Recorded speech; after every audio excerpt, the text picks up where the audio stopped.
The fiercest battleground of all is not in the skies or in the fields of war. It is within the human mind, that quiet chamber where thoughts are born, where decisions take shape, and where desires are weighed.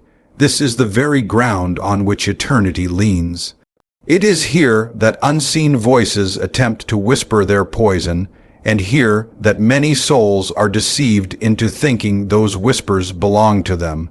The enemy's first victory is never the outward sin, but the inward consent of a thought. If you are persuaded that your fears, your doubts, your self-condemnations are natural and harmless, then already the adversary has wrapped chains around you without your noticing.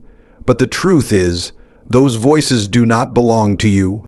They are intrusions, carefully disguised, meant to sound familiar, like echoes of your own conscience. Their method is subtle. They will seldom shout but prefer to murmur, planting suggestions like seeds in soil.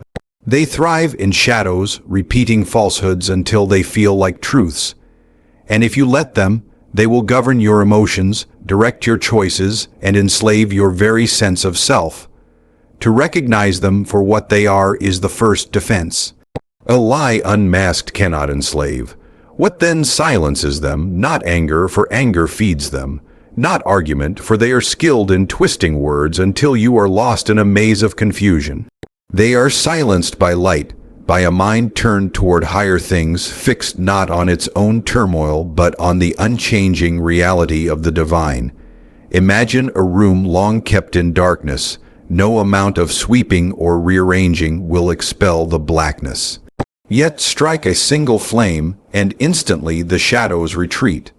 In the same way, the heart aligned with truth finds those voices retreating, for they cannot bear the clarity of what is holy.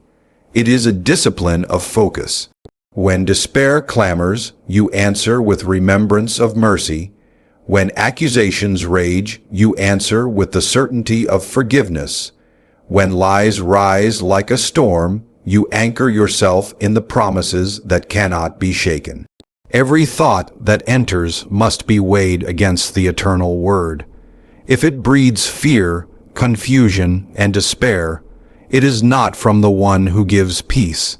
The task is not to entertain every whisper, but to guard the threshold of the mind, admitting only that which strengthens, uplifts, and conforms to truth.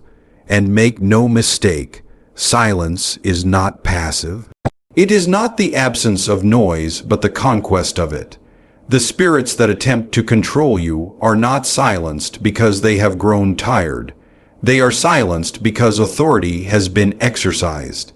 You resist not in your own strength, but in the strength of the one who already triumphed over them. Their defeat is not a future hope, but a present reality. The mind that knows this truth becomes a fortress, and every shadow that dares to approach finds itself rebuked by a power far greater than itself. Recognize the enemy's whispers as lies, not your own thoughts. To recognize the enemy's whispers as lies, one must first discern the nature of thought itself. The human mind is not a silent chamber but a place of constant motion, where memories, impressions, and sudden ideas pass through like travelers. In the midst of this traffic, darker voices attempt to weave themselves in, speaking in a tone so familiar that it feels indistinguishable from one's own. That is their art, to sound like you, to mimic your inner voice until you no longer question its origin. A sudden surge of doubt about your worth, an uninvited picture of failure, a relentless accusation that your past disqualifies you. These are not harmless fragments of imagination, but darts carefully aimed to pierce faith and steal peace. To recognize them for what they are is to rob them of their disguise. The lie depends on your agreement. Without it, it loses its power. The whispers always follow a pattern.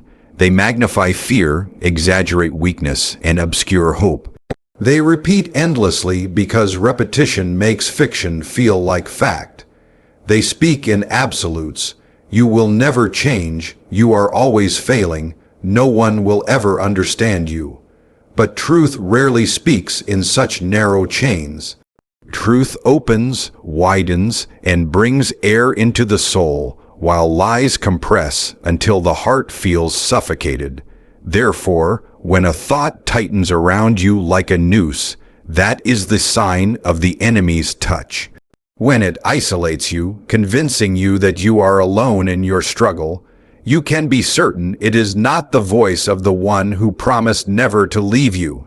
The task then is to practice awareness, to pause when such whispers come, and to ask a simple question.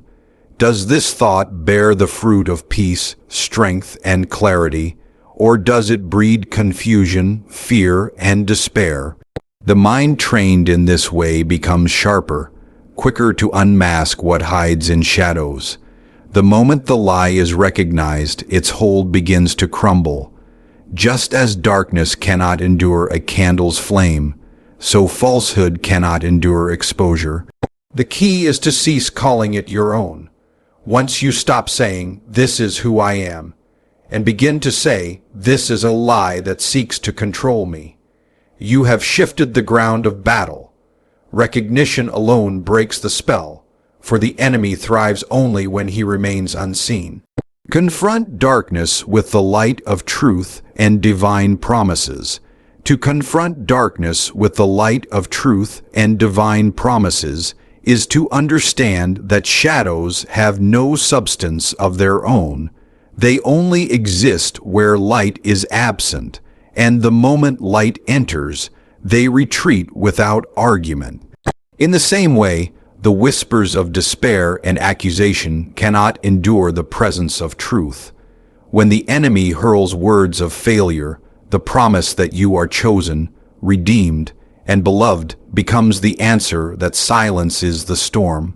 It is not through debate or reasoning with darkness that freedom comes, but by shining something greater into its midst. The word of truth carries authority. It does not merely suggest, but declares, and in that declaration lies its power. Consider how fear often takes shape in the mind. A thought of danger magnified, a future imagined where everything collapses, a picture of defeat painted so vividly it seems inevitable. Left unchecked, that picture darkens every corner of the soul until the present feels unbearable. Yet, the light of truth reminds the heart that the future is not ruled by shadows, but by a sovereign hand. Fear is met not with wishful optimism, but with certainty that promises stand firmer than circumstances. The one who recalls these promises does not deny the presence of danger, but refuses to let danger define reality. So too with guilt and shame. Accusations echo loudly, bringing to remembrance every wrong step and missed opportunity. The darkness insists that forgiveness is beyond reach, that one mistake has already written the entire story. But when divine words declare that mercy is new every morning and that forgiveness is without measure, the weight of accusation shatters like glass struck by a hammer. Truth is not passive, it is a sword, and when wielded against lies, it cuts clean through their entanglements. This act of confronting is not a single event, but a discipline, a repeated turning of the mind toward what is eternal whenever shadows press in. The habit of recalling promises builds strength, just as a soldier trains daily before entering battle. To speak aloud what is written, to remind the heart of what is already secured, to flood the imagination with images of victory rather than defeat. These are acts of shining light into places that darkness seeks to occupy.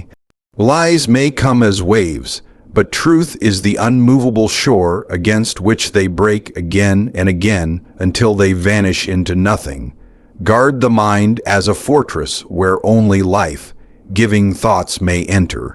To guard the mind as a fortress where only life, giving thoughts may enter requires vigilance and discipline, for the mind left unguarded becomes a city without walls, vulnerable to every invading force. A fortress is not built in a moment but stone by stone, through habits, choices, and attentiveness to what is allowed to dwell within. The sentry at the gate does not permit every traveler to enter. He examines, questions, and discerns. So must the soul treat every thought, weighing whether it brings light or darkness, freedom or bondage, peace or turmoil. The careless mind opens itself to anything, but the guarded mind sifts carefully, admitting only what strengthens the inner life. This guarding is not about isolation, but about protection. Just as a fortress allows entry to those who come in peace and shuts its gates against those who bring destruction, the mind must remain open to wisdom, love, and truth while rejecting voices that corrupt. A single unchecked thought can multiply into a host of destructive patterns, while a single guarded moment can prevent an entire downfall. To refuse entry is not weakness but strength, for strength lies in saying no to what seeks to consume. The enemy knows this, which is why he attempts to slip past unnoticed, disguising harmful lies as innocent musings. But when the guard is alert, such deception fails. The fortress of the mind is also fortified by what it regularly consumes. Thoughts are shaped by the nourishment they receive, and just as a body weakens on poor food, so too does the mind weaken on toxic influences. To dwell continually on fear, bitterness, and envy is to weaken the very walls meant to protect. But when the mind feasts on truth, gratitude, and hope, its defenses grow stronger, unyielding to attack. Every practice of meditation on what is good, every act of remembering promises, every discipline of turning away from corrupt voices adds another stone to the walls. Guarding the mind does not mean the enemy will cease to test the gates. Arrows may fly, voices may call from outside the walls, and temptations may attempt to batter down the doors. Yet a fortress is not shaken by noise outside its walls, but stands secure because it has been built for resistance. The guarded mind refuses to entertain thoughts that weaken it, refuses to host lies that seek residence, and instead fills its chambers with truths that bring strength, clarity, and life.